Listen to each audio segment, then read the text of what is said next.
রথের উৎসব দেখতে গিয়ে চুরির শিকার হলো এক পরিবার। ঘটনাটি আগরতলার লিচুবাগান এলাকার হাইকোর্ট সংলগ্ন সাহাপাড়ায়। অভিযোগ, বাড়ির মালিক জীবন বণিক পরিবার সহ জগন্নাথপুরে রথের উৎসব দেখতে গিয়েছিলেন।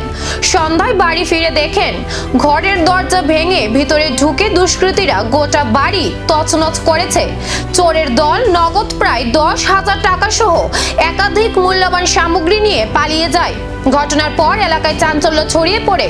পরিবারের অভিযোগ, পুলিশকে খবর দেওয়ার 1 ঘন্টারও বেশি সময় পেরিয়ে গেলেও ঘটনাস্থলে পুলিশ পৌঁছায়নি।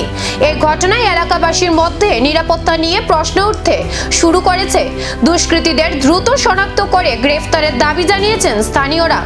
এখন দেখার তদন্তে কত দ্রুত চুরির রহস্য উদ্ঘাটন করতে পারে পুলিশ।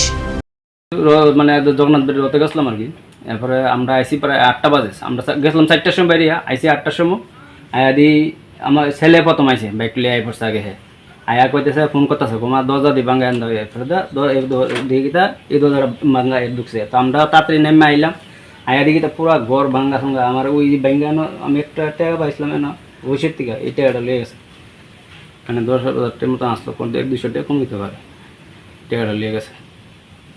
আমি আগে তো সিকিউরিটি করতাম, মানে সিকিউরিটি ডিউটিটা নাই, মানে অফিসেই লেবারের কাজ করি। মানে এত বছর ধরে তো আমি করেছি। আর কিছুদিন আগে এক বান্ডিল রড লেগে গেছিলো, এনে রড আসলো 12 পিস। আর এনে ওই যেন স্কুলটা পিসে দিল্লি পার পিস একটা গাছ আছে, যেন কোটা টোটা খা, আমার সন্দেহ হইতে থাকে। এটা নিচে আর এই যে জিনিসটা ভেঙে গেছে, ঠিক করতে গেলে বিভিন্ন সব নতুন করে ফাটাইতে।